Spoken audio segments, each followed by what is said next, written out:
Same लड़की हिंदू हूँ, पर मैं ही सेम लड़की यहाँ मुसलमान होती और ये सब चीजें बोल रही होती तो कल जेल में पड़ी होती।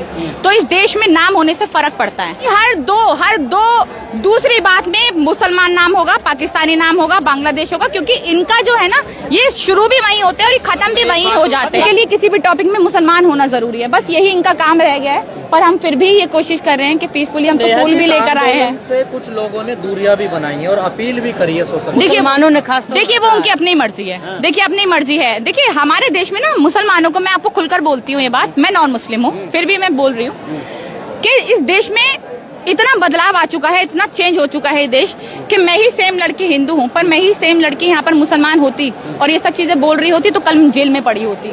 तो इस देश में नाम होने से फर्क पड़ता है। इस देश में अगर आपके पीछे खान मोहम्मद लगा हो तो फर्क पड़ता है। इस देश में आपके पीछे शर्मा और पंडित लगा हो तो फर्क पड़ता है। इसलिए ये लोग दूरी बना के, और मैं इस चीज को बिल्कुल गलत नहीं मानती, मैं इस चीज को गलत नहीं कम मानती, क्योंकि अपनी सेफ्टी सबसे पहले है। देश में आप आवाज उठाओ अच्छी बात है, बट अपनी सेफ्टी बहुत पहले है।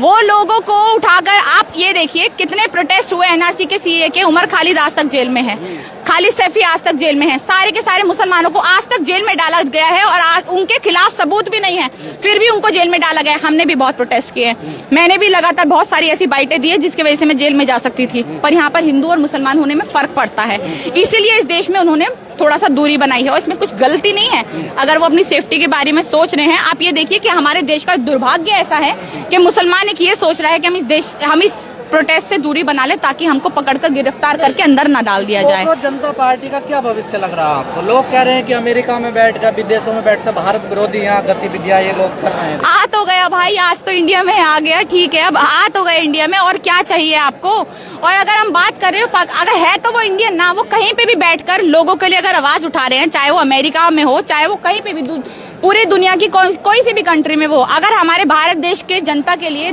युवाओं के लिए अगर आवाज उठा रहे तो हम उनके साथ खड़े हैं। और हमें देखिए फ्यूचर, हमारे को ऐसा नहीं है कोई बहुत इलेक्शन जीतने हैं, बहुत सारी चीजें करनी, नहीं। हमारी जो मांगे हैं, जो बहुत ही छोटी मांगे हैं, जो बहुत बड़ी मांगे नहीं है, उसको पूरा कर दिया जाए। हम देश के युवाओं के लिए रोजगार मांग रहे हैं, अच्छी सड़कें मांग रहे हैं, अच्छा पानी मांग रहे हैं, अच्छे पेड़ मांग रहे हैं, स्कूल्स मांग रहे हैं, कॉलेजेस मांग रहे हैं, जिससे देश की जनता का ही भला हो, हमारी महंगाई कम हो, यही सब मांगा जा रहा है। इसके अलावा क्या है कॉकरोच जनता पार्टी की, क्या आइडियोलॉजी? देखिए आइडियोलॉजी से फेल होता है ना भारत में। आइडियोलॉजी अब हम हिंदू मुसलमान करने बैठ जाए तो आइडियोलॉजी बन जाएगी। हम तो हिंदू मुसलमान कर रहे हैं भाई, उतना होगा। आइडियोलॉजी ये है कि हमारे देश को रोजगार दो, बस। हमारी देश की जितनी भी जनता है, बताया जा रहा है ना, दीप को देखिए। हाँ, क्योंकि जय भीम, हम तो खुद कहते हैं, देखिए मैं दलित हूँ और मैं तो दिन रात, हमारे घर में बाबा साहेब की मूर्ति है, मेरे हाथ पे टैटू भी बाबा साहेब का बना हुआ है। अब आप ये देखिए, धर्म को छोड़ दीजिए, अगर आप जय भीम, जिसने हमारा कॉन्स्टिट्यूशन लिखा, जिसके वजह से हमारा ये लॉ, जितना हमारा जो लॉ पढ़ पाते हैं हम, जिसके वजह से हमारा संविधान बना, जिसके वजह से हमें न्याय मिलता है, न्यायपालिका, जिन चीजों को जिन्होंने किया, उनको अगर बोलने पर, जय भीम, उनका नाम लेने पर अगर आपको नीला कबूतर बता दिया जाए तो इससे बड़ा दुर्भाग्य इस देश का कुछ नहीं हो सकता। इससे बड़ा दुर्भाग्य इस सरकार का कुछ नहीं हो सकता कि जब एक मतलब जिनकी वजह से हम लोग सांस ले पा रहे हैं, लड़कियां घरों से बाहर निकल पा रही हैं, पढ़ पा रही हैं, लिख पा रही है, जिसके वजह से आप लोग बाइट ले पा रहे हैं, आजाद घूम पा रहे हैं, जिसके वजह से हमारे सारे मौलिक अधिकार हैं, उनको अगर उनका नाम लेने पर अगर आपको एक नीला कबूतर या भीमटा बता दिया जाए तो उससे बड़ा दुर्भाग्य कोई नहीं हो सकता। इससे पहले लगातार ये नैरेटिव बनाया जा रहा था कि जब कॉकरोच हमको पे उतरेंगे तो उपद्रव मचाएंगे। कहाँ मच रहा है उपद्रव? देखिए आप, देखिए ये पता है इनको ये कैसे कहते हैं, क्योंकि जब भी कोई प्रोटेस्ट होता है ना पीसफुली, ये अपने कुछ घटिया जो अंधभक्त हैं, जो टुच्चे मुच्चे से हैं, उनको 150 रुपए देकर बेचते हैं और फिर कहते हैं कि जाओ वहाँ पर गाली बको, जाओ वहाँ पर ऐसी बातें बोलो जिससे हुड़दंग मच सके।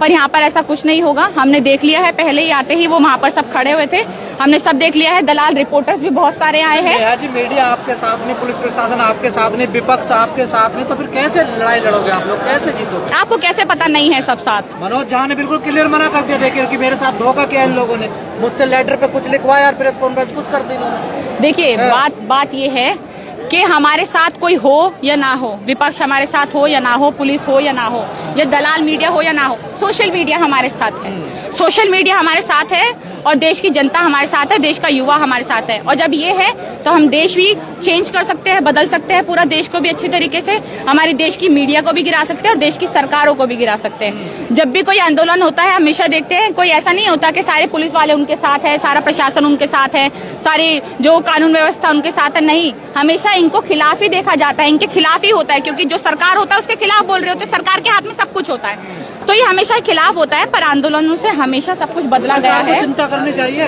बिल्कुल करनी चाहिए, बहुत ज्यादा करनी चाहिए। देखिए मैं अभी यही बोल रही थी पहले भी बाइट में कि इनके हालात, इनके काम, इनके कर्मकांड तो ऐसे ही है जैसे नेपाल में हुआ है ना, कि इनको मार मार के भगाया गया, पर हम नहीं करेंगे ऐसा।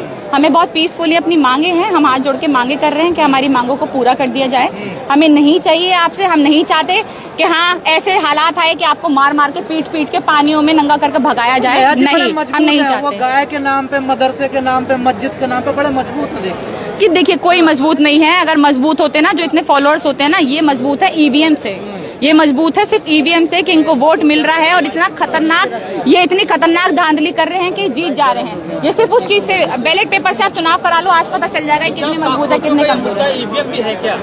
नहीं, देखिए ये कॉकरोच का मुद्दा हो या ना हो, मेरा मुद्दा जरूर है कि ईवीएम में धांधली होती है, और ईवीएम में धांधली होती है तभी ये बनते हैं, वरना ये देखिए जो इतने साल इनको इतने फॉलोअर्स कमाने में लग गए सोशल मीडिया पे, कॉकरोच जनता पार्टी ने 2 ही दिन में वो इतने फॉलोअर्स कमा लिए। रुक गए, आप देखिए। हाँ, रुक गए तो क्या हुआ, रुक गए, रुकने बड़ी वाली बात नहीं है, पर है कितने, दोनों मतलब कितनी सारी पार्टियों को अगर एक साथ मिला कर दोगे उससे भी ज्यादा उनके फॉलोअर्स। तो मैं सोशल मीडिया के फॉलोअर्स को भी नहीं मान रही कि सोशल मीडिया, देश की जनता जब यहाँ पर आकर खड़े होकर एक कॉल पर इतने लोग इकट्ठे हो सकते हैं, तो देश की जनता अभी भी जागरूक है, देश का युवा अभी भी जागरूक है, और हम यही कोशिश करेंगे, यही मांग रहेगी कि हमारी मांगे पूरी की जाए।